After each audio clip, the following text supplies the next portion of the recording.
Bapak, Ibu, Saudara yang dikasihi Tuhan, hari ini saya rindu membagikan firman Tuhan tentang betapa bahagianya ada dalam hadirat Tuhan.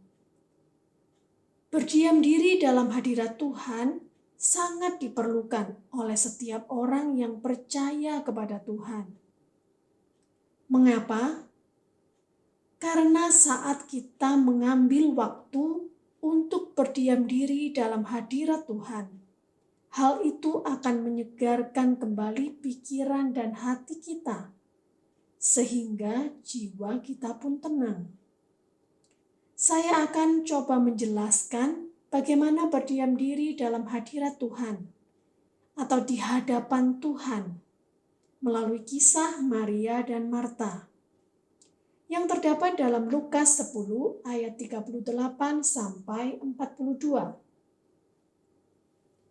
Ketika Yesus dan murid-muridnya dalam perjalanan, tibalah ia di sebuah kampung.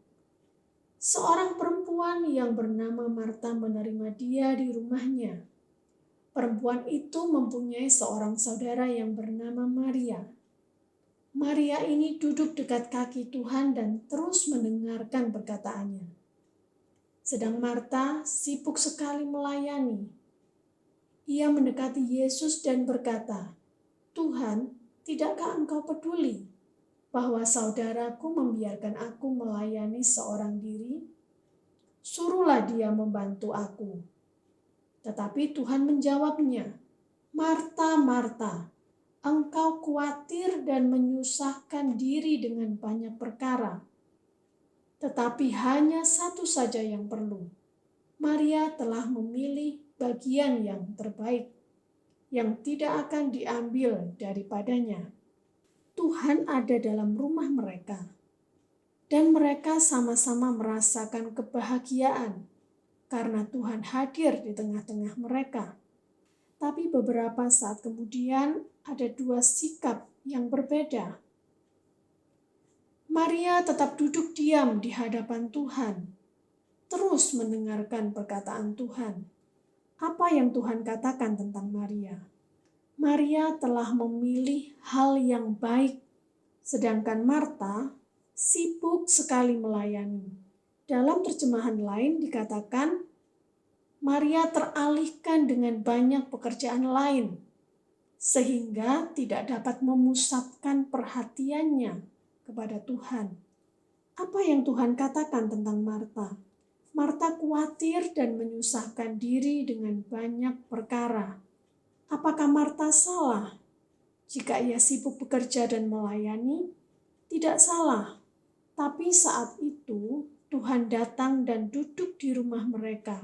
Saat itu adalah kesempatan bagi Marta dan Maria untuk merasakan kebahagiaan bersama dengan Tuhan dan menerima firman dari Tuhan.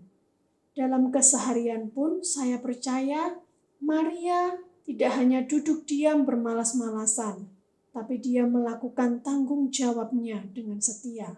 Dalam keseharian, kita pasti punya banyak kesibukan seperti Marta, tapi kita perlu mengambil waktu untuk diam menikmati hadirat Tuhan, menikmati kehadiran Tuhan, karena di situ ada ketenangan dan iman percaya kita kepada Tuhan yang mungkin sudah mulai hilang, akan dibangkitkan kembali. Tuhan katakan di ayat yang ke-42, hanya satu yang dibutuhkan, dan itulah yang dipilih oleh Maria, yaitu duduk di hadapan Tuhan dan mendengarkan perkataan Tuhan.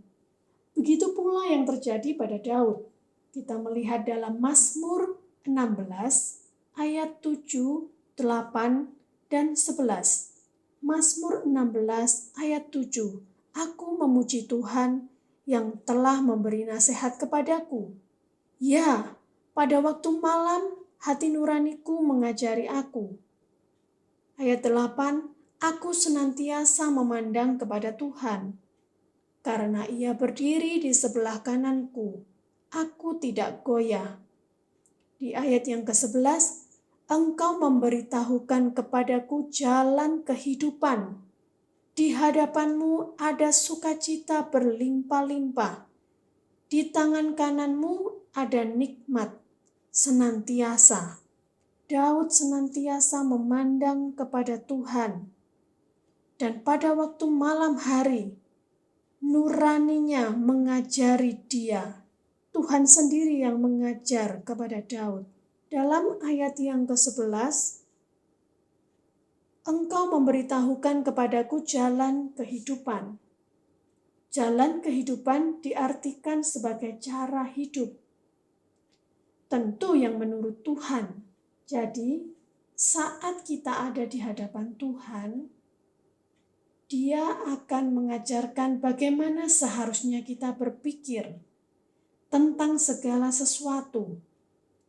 Bagaimana seharusnya kita merasakan segala sesuatu, dan bagaimana seharusnya kita memutuskan segala sesuatu dengan cara yang benar atau cara yang tepat, yaitu caranya Tuhan. Selain itu, saat kita ada di hadapan Tuhan, Tuhan membuat sukacita kita penuh, bukan hanya seperempat atau setengah, tapi full. Bapak, Ibu, Saudara yang dikasihi Tuhan, kalau kita sudah merasakan bahagia dan sukacita yang melimpah di dalam hadirat Tuhan, apakah lalu kita akan aman-aman saja? Tidak ada masalah yang terjadi? Tetap ada, saudara.